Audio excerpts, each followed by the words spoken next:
நீ அநேக ஜாதிகளுக்கு கடன் கொடுப்பாய், நீயோ கடன் வாங்காதிருப்பாய். கிறிஸ்துவுக்குள் பிரியமானவர்களே, இயேசு கிறிஸ்துவின் நாமத்தினாலே என் அன்பின் வாழ்த்துக்களை தெரிவித்துக் கொள்கிறேன். இன்றைய தினத்தில் கூட நம்ம பார்க்க போகிற தலைப்பு என்னன்னா, நீ அநேக ஜாதிகளுக்கு கடன் கொடுப்பாய், நீயோ கடன் வாங்காதிருப்பாய் அப்படின்னு நம்மளுக்கு ஆண்டவராகிய இயேசு கிறிஸ்து நமக்கு வாக்கு தத்தம் கொடுத்துருக்கிறாரு. அந்த வாக்கு தத்தம் அப்புறம் நம்ம ஏன் வாழ்க்கையில் நிறைவேறலை? நம்மளுக்கு ஆண்டவர் வாக்கு தத்தம்னு ஒன்று கொடுத்தா அது கட்டாயம் நம்ம வாழ்க்கையில் நிறைவேறணும்ல. அது ஏன் நிறைவேறலை அப்படின்னு பார்த்தீங்கன்னா, ஒரு சில தவறுகளை நம்ம செய்கிறோம். அதனால் அந்த வாக்கு தத்தத்தை நம்ம சுதந்திரித்து கொள்ள முடியலை. என்ன தவறு செய்கிறோம்? கடன் வாங்கிறதுக்கு முன்னாடி ஒருபோதும் நம்ம என்ன பண்ணுறதில்ல, கர்த்தர் இடத்துல ஆலோசனை கேட்கறதில்ல. நம்ம இது வரைக்கும் கடனில் அவஸ்தைப்பட்டவங்க யாராவது கர்த்தர் இடத்துல, ஆண்டவர் இடத்துல, ஆண்டவரே இந்த கடன் வாங்கலாமான்னு எனக்கு தெரியல, இந்த தேவை இருக்குது, இந்த கடன் வாங்குறதுக்கு எனக்கு கஷ்டமாக இருக்குது, இந்த கடன் வாங்காமல் இருந்தாவே நல்லாயிருக்கும் அப்படின்னு சொல்லிட்டு நம்ம எப்பயாவது சொல்கிறோமா? இல்லை. கடன் வாங்கி தான் நம்ம வாங்கி அவஸ்தைப்படும் போது மட்டும்தான், ஆண்டவரே எனக்கு இப்படி கடன் ஆயிடுச்சே, என்னால் வட்டி கட்ட முடியலையே, வட்டிக்காரன் என்ன ரொம்ப கஷ்டப்படுத்துகிறானே, என்னுடைய பொருட்கள்லாம் கடனில் இருக்குதே, என்னுடைய வீடெல்லாம் கடனில் இருக்குதே அப்படின்னு சொல்லிட்டு நம்ம அவஸ்தைப்படும் போது மட்டும்தான் இயேசு கிறிஸ்துவை நம்ம கூப்பிடுறோம். அதுக்கு முன்னாடி நம்ம எப்பயாவது ஆண்டவரை கூப்பிட்றோமா? இல்லை. கடன் வாங்கும்போது நம்ம ரொம்ப சந்தோஷமாக போய் கடனை வாங்கிட்டு வந்துடுறோம். என் வாழ்க்கையில் கூட நான் அது மாதிரி தான். ஒரு தடவை எங்கள் அப்பா வந்துட்டு இது மாதிரி எண்ணிக்கை கடனாக வாங்கிட்டாரு. என்னுடைய வீட்டையும் அடமானத்தில் வச்சுட்டாரு. என்னால் அதை திருப்ப முடியாத கடனில் இருந்துச்சு. ஒரு கட்டத்தில் எனக்கு என்ன பண்ணுறதுனே தெரியலை. வீடு முக்கியமாக, என்ன பண்ணுறது, கடன் அதிகமாக இருக்குதே, என்னுடைய வருமானம் சொற்ப வருமானம். ஆனால் அவர் வாங்கின கடனுக்கான வட்டி நாங்கள் வாங்கின கடனை காட்டிலும் டபுள் மடங்காக இருந்துச்சு. இந்த வட்டியை பார்த்த உடனே கடைசியாக தெரியுது, அவர்கள் எல்லாரும் என்ன பண்ணியிருக்காங்க, வட்டி மேலே வட்டி போட்டு இது மாதிரி வச்சுருக்காங்கன்னு சொல்லிட்டு எங்களுக்கு அப்புறமா தான் தெரிய வந்துச்சு, இவ்வளோ பெரிய தொகையாக வச்சுருக்காங்கன்ட்டு. எங்களுக்கு முன்னாடி கடன் வாங்கும்போது அவங்க இந்த டீட்டெயில்ஸ்லாம் சொல்லலை. இதே மாதிரி தான் அநேகர் வந்துட்டு எவ்வளோ வட்டி வரும்னு சொல்லிட்டு சொல்ல மாட்டாங்க.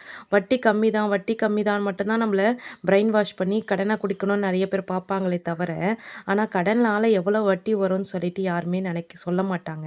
நம்மளுக்கு கடைசியாக நம்ம அந்த கடனில் சிக்கி தவிக்கும்போது தான் அந்த வட்டி நம்ம எவ்வளோ கட்டியிருக்கோன்னு நம்ம கணக்கு போட்டு பார்த்தா, அசலை காட்டிலும் வட்டி பல மடங்கு அதிகமாக இருக்கும். இதே போல் தான் என் வாழ்க்கையிலும் அது மாதிரி நான் வட்டி கட்டிக்கிட்டே இருக்கிறேன். கடன் தீர்ந்த பாடே இல்லை. எனக்கு இன்னும் நாட்களும் ஆண்டுகளும் போய்க்கொண்டே இருக்குது. எனக்கு என்ன பண்ணுறதுனே தெரில. அப்போ தான் ஆண்டவருடைய சமூகத்தில் உட்காந்து ஜெபிக்க ஆரம்பித்தேன். ஆண்டவரே, இவ்வளோ கடன் இருக்குது, இவ்வளோ அடைக்க வேண்டியது இருக்குதுன்னு சொல்லிட்டு அன்றைக்கி தான் நான் ஒரு நோட்டில் எழுதினேன். எவ்வளோ கடன் வாங்கினேன், எவ்வளோ வட்டி கட்டியிருக்கேன், இன்னும் எவ்வளோ கடன் இருக்குது. நான் வாங்கின அசல் வந்துட்டு வட்டியாகவே நான் கட்டி முடிச்சிட்டேன். இன்னும் எனக்கு அதை விட டபுள் மடங்காக இன்னும் கட்ட வேண்டியது இருக்குதுன்னு சொல்கிறாங்களே. அப்போ நான் இன்னும் எத்தனை காலத்துக்கு கட்டுறது ஆண்டவரே? இதுக்கு எனக்கு ஏதாவது வழி சொல்லுங்கள் ஆண்டவரேன்னு சொல்லிட்டு ஜெபிக்க ஆரம்பித்தேன். ஒரு நாள் 2 நாளில் 40 நாள் ஜெபிக்க ஆரம்பித்தேன். 40 நாளும் கடனுக்காக நான் ஜெபிக்கலை, என்னுடைய கடனுக்காக நான் ஜெபிக்கலை, மற்றவர்களுக்காக ஜெபிக்க ஆரம்பித்தேன். 40 நாளும் ஒரு ஒரு மணி நேரம் ஆண்டவருடைய சமூகத்தில் முழங்கால் படியிட்டு, ஆண்டவரே, என்னுடைய கடனை நீங்கள் தீருங்க, அதுக்கு பதிலாக நான் 40 நாள் ஜெபிக்கிறேன், மற்ற யார் யாரெல்லாம் கடன் இருக்காங்களோ அவங்களுடைய கடன்களுக்காகலாம் ஜெபிக்கிறேன்னு சொல்லிட்டு, என்ன மாதிரி யார் யாரெல்லாம் கஷ்டப்படுறாங்களோ அவங்களுக்கெல்லாம் கடன் தொல்லையெல்லாம் தீரணும் ஆண்டவரே, அநேகர் கடன் தொல்லையினால் தற்கொலை பண்ணிக்கிறாங்களே அப்படின்னு சொல்லிட்டு நானும் ஜெபிச்சுக்கிட்டே இருந்தேன். பல ஜெப தடைகள் வந்தது. முதல்ல நம்மளுக்கு ஒரு ஆசீர்வாதம் வருதுனாவே பிசாசு என்ன பண்ணுவானா, அந்த ஜெபத்தை தடுத்து நிறுத்திக்கிட்டே இருப்பான். ஒரு 40 நாள் என்னால் பல தடைகளை மீறி அந்த 40 நாளை முடித்தேன். ஆனால் என் கடன் அப்படியே தான் இருந்துச்சு.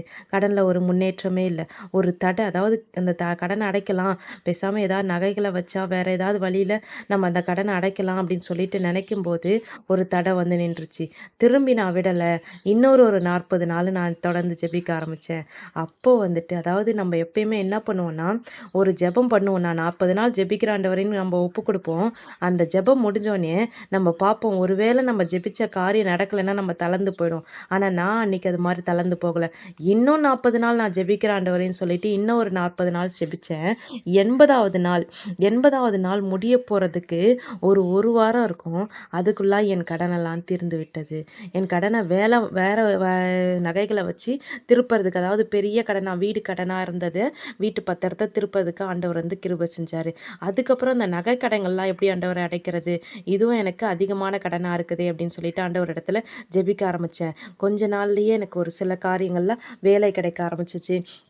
எல்லாருக்கும் ஞானத்தை ஆண்டவர் கொடுத்தார். எது எதெல்லாம் சிக்கனம் பண்ணி, எப்படி அந்த கடன அடைக்கலாம் அப்படின்னு சொல்லிட்டு ஞானத்த கொடுத்தார். அது மட்டும் இல்லாம தேவையில்லாத செலவுகள் எல்லாம் ஆண்டவர் எனக்கு குறைச்சு தந்தார். மருத்துவ செலவு, இல்ல ஏதாவது வண்டி வாகன ரிப்பேர் செலவு, இந்த செலவு எல்லாத்தையும் ஆண்டவர் குறைச்சு தந்தாரு. இந்த செலவே இல்லாம, எனக்கு அந்த செலவெல்லாம் இல்லாம கடன் அடைக்க கிருபை செஞ்சாரு.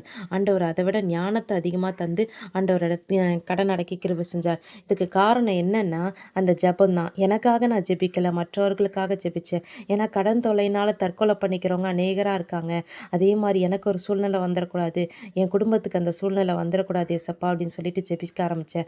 அதே போல தான் என் வாழ்க்கையில நான் செஞ்ச ஜெபத்த நான் உங்களுக்கும் ஒரு காரணமா சொல்றேன். உங்களுக்கு ஒரு குறிப்பா சொல்றேன். நீங்க வேணா ஜெபிச்சு பாருங்க. உங்களுடைய கடன் இருந்துச்சுன்னா, கட்டாயம் இந்த ஜெபம் வந்து ஆண்டவர் கேட்பாரு. 40 நாளோ இல்ல எத்தன நாள் நீங்க பிரயாசப்பட்டு இவ்வளோ நாள் அப்படின்னு சொல்லிட்டு ஒரு பொருத்தனையோட ஜெபிச்சு பாருங்க.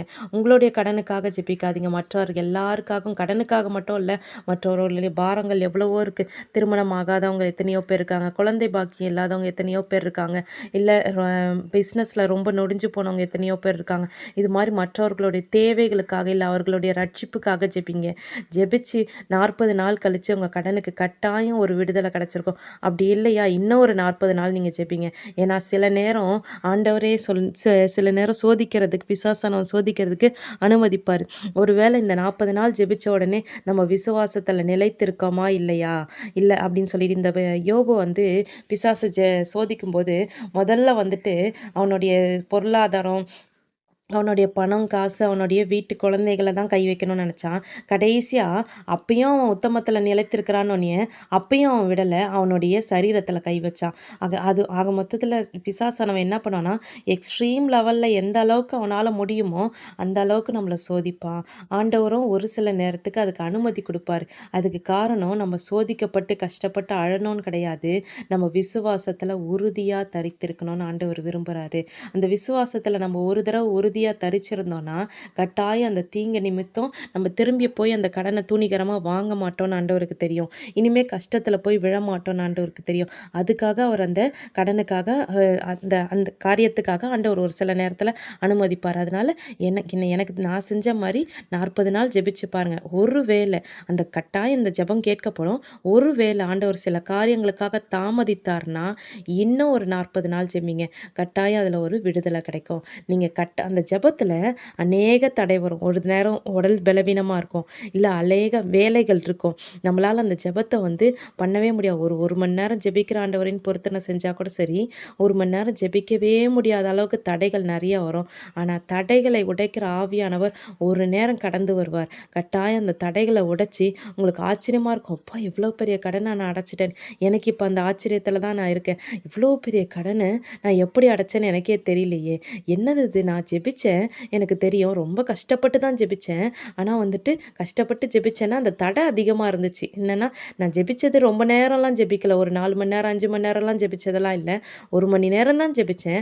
ஆனா 1 மணி நேரத்துக்கும் தடை அதிகமா இருக்கு. எனக்கு ஒரே பலவீனமா இருக்கும். அன்னைக்கு ஒரு ஃபீவரா இருக்கும். ஏதாவது ஒரு தடை. இல்ல வெளிய எங்கேயாவது போக வேண்டியது இருக்கும், வேலை இருக்கும். அந்த 1 மணி நேரத்த ராத்திரி 12 ஆனாலும் சரி நான் குடுக்காம இருந்ததில்ல. எப்படியாவது ஒரு நாளைக்கு என்னால ஜெபிக்கவே முடியல. பகலெல்லாம் கரண்ட் போயிடுச்சு. என்னால ஜெபிக்கவே முடியல. அன்னைக்கு என்ன பண்ணேன், ராத்திரி 11 மணிலேருந்து 12 மணி வரைக்கும் ஜெபிச்சு, அன்றைய நாளுக்குரிய ஜெபம் அது. அத நான் முடிச்சு தான் நான் தூங்குவேன் அப்படி சொல்லிட்டு நான் ஜெபிச்சேன். ஒரு வைராக்கியத்தோட நான் ஜெபிக்கிறத கர்த்தர் பார்த்தாரு. எனக்கு ஒரு விடுதலை குடுத்தார். நான் இன்னைக்கு கடனே இல்லாம சந்தோஷமா இருக்கேன். அதுக்கு ஆண்டவராகிய இயேசு கிறிஸ்து மாத்திரம் தான் முழு காரணம். நீங்க ஒருவேளை கடனா இருக்கீங்களா? கட்டாயம் இந்த ஜெபத்தை ஏறெடுத்து பாருங்க. ஜெபிக்கிறவன் ஜெயத்தை பெறாமல் இருந்ததே கிடையாது. அது என் வாழ்க்கையில கண்ட உண்மை. உங்களுக்கும் நான் இந்த சாட்சி அறிவிக்கிறேன். கட்டாயம் உங்களுக்கும் கடன் 1 பைசா இல்லாம மலை போல கடன் இருந்தாலும் சரி, அந்த கடன் 1 பைசா இல்லாம அடைக்க ஆண்டவராகிய இயேசு கிறிஸ்து உங்களுக்கு உதவி செய்வார். கர்த்தர் தாமே உங்களையும் உங்க குடும்பத்தையும் ஆசீர்வதிப்பாராக. God bless you.